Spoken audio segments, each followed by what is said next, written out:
When you go through certain things, you will discover a grace that you only get when you go through those things.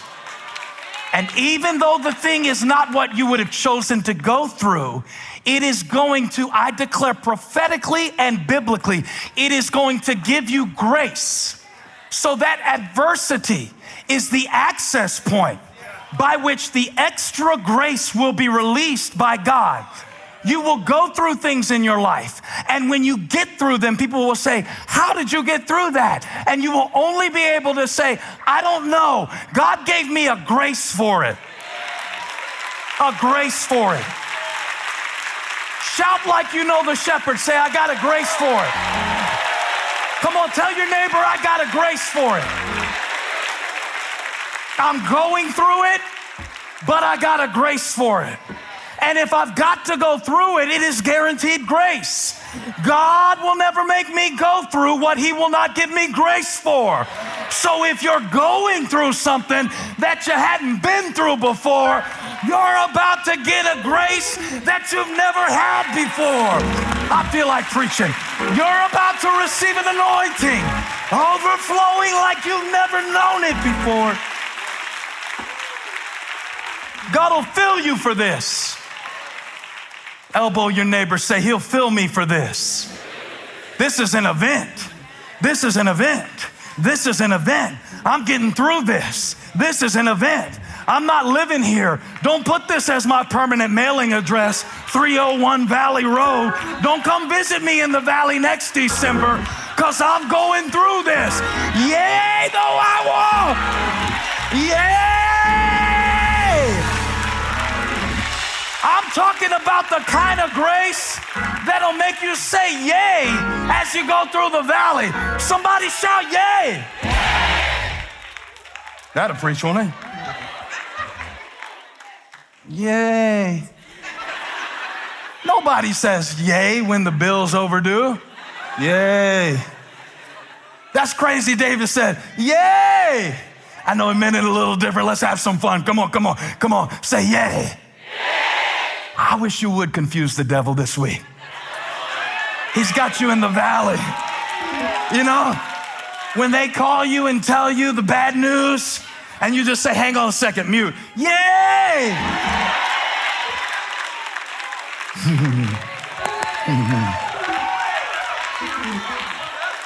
You know how she broke up with you in October? And you thought you'd spend the rest of your life alone? I want you to go back to October in your mind. Let God anoint your head with oil. Change the way you think about that thing and realize if that was meant to me, it would be meant to be. If it was meant for me, it would be. But if it went away, it couldn't stay. Somebody say, yay! Yay! Woo! I feel Jesus on this. I feel Jesus on this. Jesus got to the tomb of Lazarus. He said, he's dead, and I'm glad. Somebody shout, yay. Yay. Well, why would you be glad? Because these are his friends, and he's about to show them something nobody else has ever seen. I need you to get happy, not about the valley that you're going through, but about the grace of God that is coming to you. Somebody shout, yay. Yay! Yay! Yay! Woo! I'm not afraid, because yay! Yay! Now, I'm telling you, this message is real to me. I was shouting like this at 5:45 this morning. I was scared I was going to wake the dog up, and Abby said he peed on the couch. I think I made the dog pee his pants because I was walking around my living room at 5:45 saying, yay, yay, yay. Those that sow in tears will reap in joy. Yay! I'm going to get up now. Yay! Yay!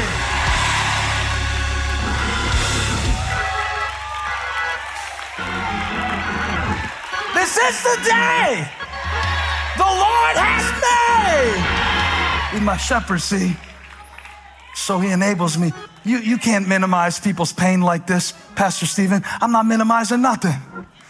I'm just trying to reframe the way you see the rain. I'm trying to get you to rethink the leaves. Did you have somebody leave you? What if that's nourishment for your next season in the soil of your life? I said I'm going through, but watch this. I'm going through. Don't let what I'm going through fool you. I'm going through, but I'm not dry inside. I'm going through, but I'm not without a witness. I'm going through, but God is speaking with me. I'm walking through this valley, but I'm not walking through it by myself. Yea, though I walk. Yea, though I walk. You notice in the text, in verse 5, is this good to y'all? The Lord said 10 people will love this message. 10 people will love this message. He said in verse 5, something was running, and it was the cup. He said, my cup runneth over. But in verse 4, something was walking, and that was you. Yea, though I walk, and the cup runs. I need y'all to help me today because my voice is a little bit weak. And I don't know what I was doing just now pushing it, because all week, every day, I was recording my book by audio, and I did not hold back. I did not put my late night FM DJ voice on this thing. This was not Boys to Men intro stuff, like tone level, voice level. This is no bass in it. I preached that thing. All 70,000 words. Let me put an advertisement. My new book, Do the New You. February 13th, everywhere books are sold. Pre-order right now at dothenewYou.com. Advertisement. And I did it all week. And one thing I noticed when I was doing it, when I would rush, I would mess up. Because you want to get done because you get tired of hearing yourself talk. How many of you like to hear yourself talk? It's not fun. Okay, so I do this out of love for you. I don't like to hear myself talk anymore. You like to hear yourself talk. And so I'm sitting there listening to myself talk for like the second, third day, and I start trying to talk a little fast like that, and I make 10 mistakes. And every time it got hard, the secret to getting through was to slow down. That's why it said, they that wait on the Lord will walk. Yea, though I walk. Slow down. You're worried because you're trying to get there too fast. You're worried because you're trying to do it all in one day. You're worried because you're trying to keep up with people who are 10 years older than you. You're worried because you're trying to keep up with people who are more messed up than you are. They just hide it better. You're worried because you're trying to take in all the information in human history all in the same device at the same time. Slow down, shut down, and walk through the valley. You want to get out of the valley, I understand. Well, the way through it is to walk. When you run to something else to escape it, you don't become stronger through it. You can't run over if you don't go through. That's the paradox of provision. You can't run over and have wisdom to give others if you do not go through the weakness with God for yourself. That's what the season has been about. The enemy has been lying to you, telling you that the valley, the shadow, and the enemies at the table represent the end for you. They don't. None of those things do. For you see, there's a cast of characters in Psalm 23, including a valley, a shadow, and enemies. Yea, though I walk through the valley of the shadow of death, I'll fear no evil, for thou art with me. Thy rod and staff, they comfort me. Aren't you glad God has a rod? The staff is how he brings me back. The rod is how he keeps everything away that threatened to devour me. I need both of those. So then sometimes he'll use an event to bring me back to him. Sometimes he'll use an event to keep a wolf away from me. But his identity is the lens through which I view every event in my life, not the other way around. Once I've decided he's the shepherd, that means I'm settled in this. And my cup is running over. Well, where is the cup? On the table. Where is the table? We have this misconception that when we get through stuff, it's gonna get better. Now, I'm going through right now, but man, I can't wait for 2024. That's gonna be my year. You've been saying that since 1947. Elvis had a #1 song on the chart the last time you said that. And then we have this misconception, don't we? That the adversity that we're going through will prevent us from being blessed right now. And I think that's the thing I really wanted to put as the core of this message, is that it's one thing to say, when I get through this, then I will be happy, whole, successful, reach there. I will be, when I get through this, I will be at peace, amount of money, I'll be secure. No, you won't. Because it's never there. He said, out of their trial, in the midst of it, welled up a rich generosity.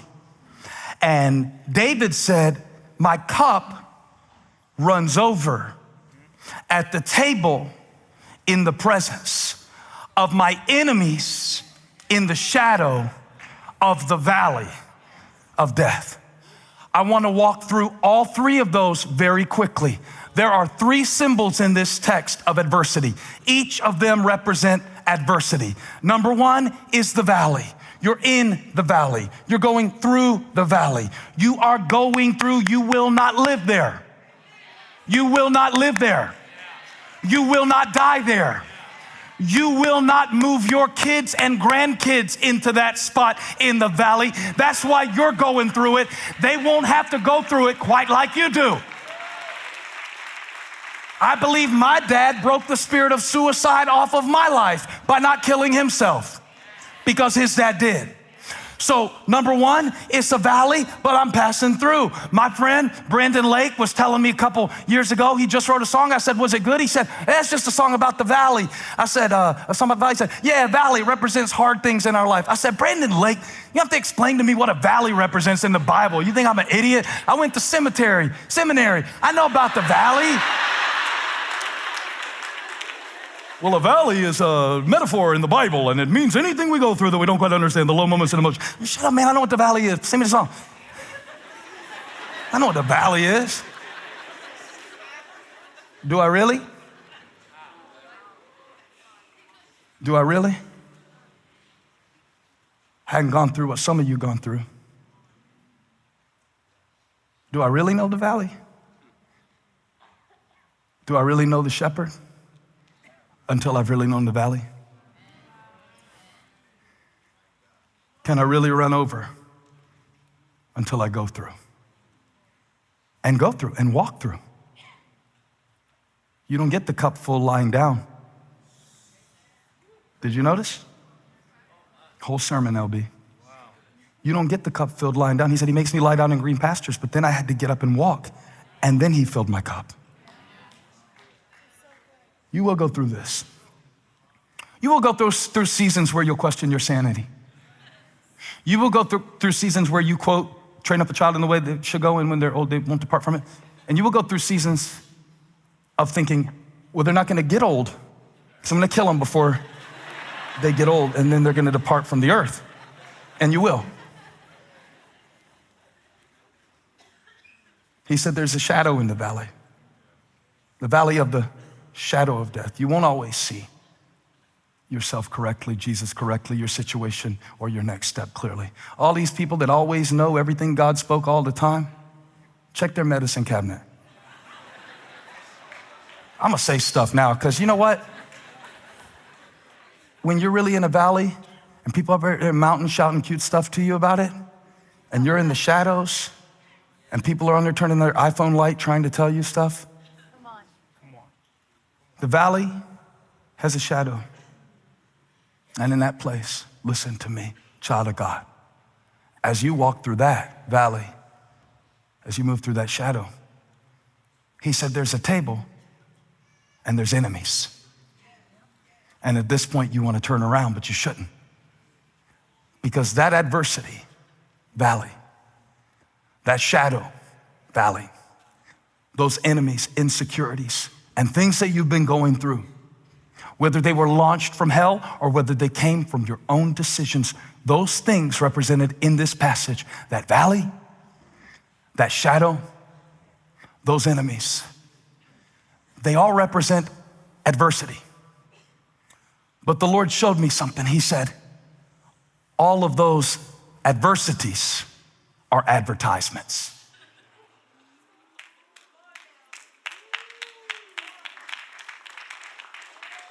For there to be a valley, there have to be two mountains.